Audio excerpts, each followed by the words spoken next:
You know, it's a beautiful day in paradise today. Nice and tranquil. You know what you see. So quiet.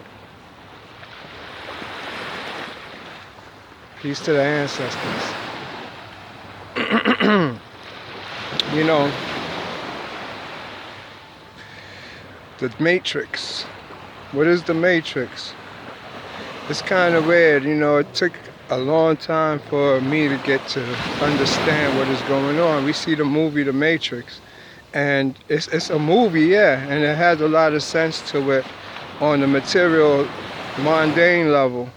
You know, we see it as trying to escape the tyranny of the European ideology and thought and psychology of the mind. But it's not the real true leaving of the matrix, even though it's redemption for the physical body, and you do need it to survive, because if you don't, you're going to die premature, because the actual leaving of the matrix is you actually redeeming not just your flesh, in the sense of when I say not just your flesh, I mean you're a corporate entity in a way. You know, when you was born, they gave you a birth certificate. When you receive that birth, it's not even a birth certificate, a birth record. When you took the birth record, they took 2 stamps of your feet as a signature. You know, once you've signed something, it holds in the court of law as legal. So that's a legal paper. It's called your birth record. Now, this birth record is not the actual paper that you got. You got what's called a birth certificate. A birth certificate is more like a bond. It's a trust bond.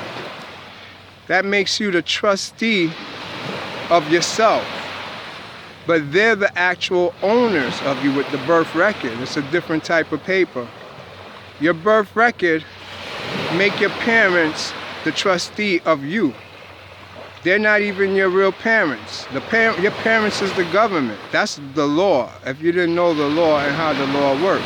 So that's why you have your name in all capital letters, because you're a corporate entity. The United States, at one time when it first got conceived in the beginning, 1776, whatever, it was first the United States of America. Capital U, capital S, capital A for of America, and the rest of the letters were small. But later on, after the wars took place, or really what we call the setup of the First National Bank, when the First National Bank was created, this is the Federal Reserve System. The Federal Reserve System is the whole key to where everything changed, because that's a corporation. And being that that was a corporation now, it was set up right before they put a war together. You see this war? We talking about, you have to go back a little bit more to when not the Rothschilds, the Ashmole family, right? They the ones who decided to create this new world and put it together like in 3 quick days. You know, and this is where you get 1776, July 4th from, that holiday everybody celebrate, that you think it was the day of independence from a war. That war was a premeditated war, purposely put there for the corporation to be established. Right when that war was about to take place, the United States didn't have no money to fund that war. We were still living off of the gold standard. That war costed way more money than what they had in gold, so they wound up borrowing from England and all these monarch places, putting themselves in debt. So then the people had to be the actual payment for these debts. So that's when the whole Social Security system and all this other system started coming in, because the credit of the people was the money now. So this gave you unlimited money. That's where you at today, where there's no actually monetary value of your dollar being backed up by gold. It's backed by the credit of the people, the work, the energy. So that's why your name got put in capital letters, because you got pimped out and you became a corporation to pay for the debt that took place in the fictitious war that they perpetrated.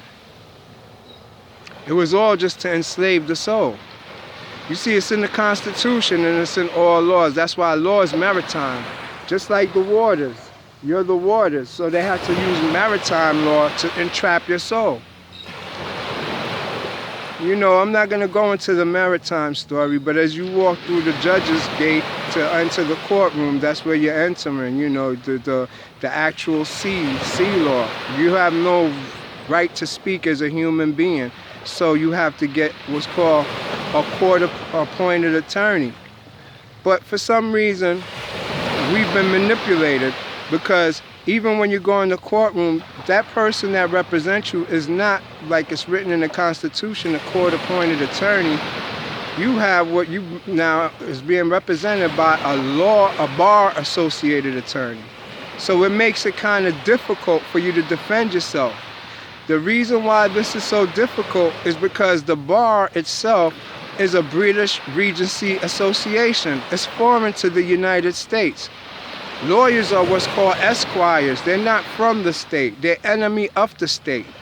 You understand? We're not supposed to do business with them, much less have them represent us in court. That's treason. Yes. You know, that's saying that's trading with the enemy. But anyway, they came and took out over our system a long time ago. Because those that studied law wound up becoming politicians. Those politicians became judges. All of that is illegal.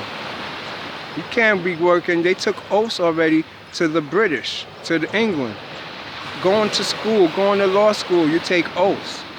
So their first oath is what the oath they stuck to. Not the oath of the Constitution, but the oath of the England and the British system. That's why in court you cannot speak. You're nobody. You're a dead body, a human. A human means a dead body in the court of law. So you can't speak because your name is in capital letters. That's not really you that they're talking to. They're talking to the corporate you. All laws is corporate. They're not common law. Common law is civil cases. You won't go to jail. But they make corporate law for your corporate entity self. They don't really talk to you when they send you a letter from the courts, a bill, tuition payment, anything that's in capital letters.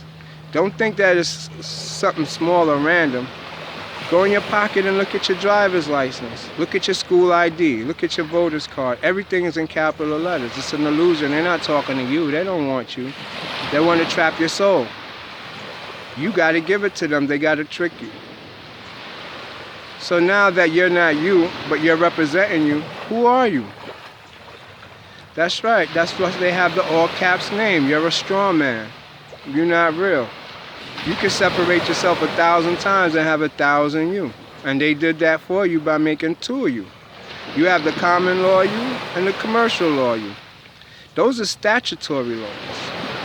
You see, statutory laws is not supposed to be upheld by the United States Supreme Court. That's why they have district courts, county clerks, all these little small courts, because those is corporations. Those is not part of the actual legal system. The only legal court of justice is the Supreme Court. That's where they're supposed to stand only on the Constitution. That's why a lot of judges overthrows decisions of people in jail, because it was illegal what they did as far as the commercial law and statutory law is concerned. But you have a right as a human being under the Constitution. And so the Constitution overrides them because those are federal laws. Now back to the federal. When this war took place and we had to borrow the money, this is where the federal government came in and loaned us money. Instead of us printing our own money, which would have made us have interest-free money, and I'm not the only one saying this, because all your presidents that was murdered, if you look into their history, they was all trying to propose to the government that we make our own interest-free money.